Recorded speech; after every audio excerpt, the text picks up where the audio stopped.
PitStop 2019, which is due to be released in April 2019, will have a PDF object browser on board.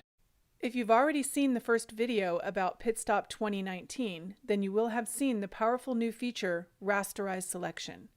This feature, like many of the analysis and editing tools within PitStop, first requires you to select the elements in the PDF that you want to work with. Then once you have them selected, you can analyze and edit them as you wish. However, due to the nature of PDF, the task of selecting the required objects is not always easy.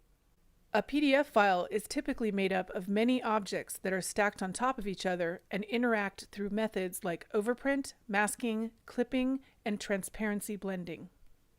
In many cases, it is difficult to select objects that are not at the top of the object stack because they can be partially or even completely obscured by other objects. Selecting multiple objects in different positions in the object stack also tends to be even more difficult.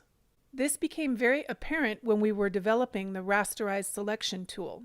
We were trying to select specific elements in the PDF to rasterize them, and we're having to apply all sorts of tricks such as allocating elements to layers, hiding elements, and using the wireframe view. These approaches worked sometimes they didn't, but all of them were very time-intensive and difficult. We thought, there has to be a better way, so we came up with the new tool called the Object Browser. We think this is going to radically speed up the way you work in PitStop.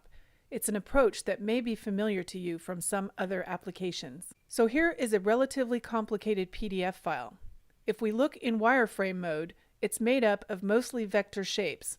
It's been created in Adobe InDesign, but the map information has probably been imported from a vector application like Adobe Illustrator. If I zoom in a little, you can see that the map has many little green trees.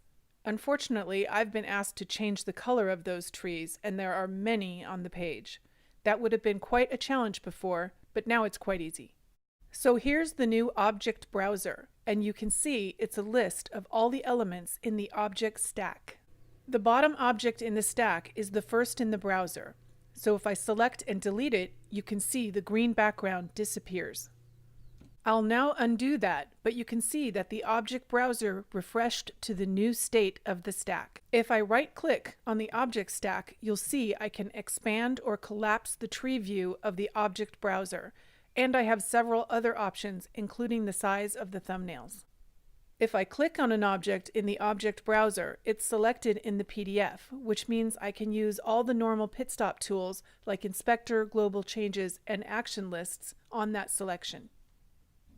Likewise, if I select an object in the PDF and the object browser is open, it will show that selection. In the object browser, I can also use Shift-click and other control keys to make multiple selections. However, that is often not necessary as I can select clipped objects and all the objects inside that clip will be selected.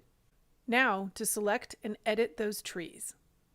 So you can see the first tree is selected. Now I need the rest, so I hold down the Shift key and then move down the object browser to select the last tree, and then all are selected. Having made my selection, I can now just bring up the inspector as I normally would and make my color correction to the trees.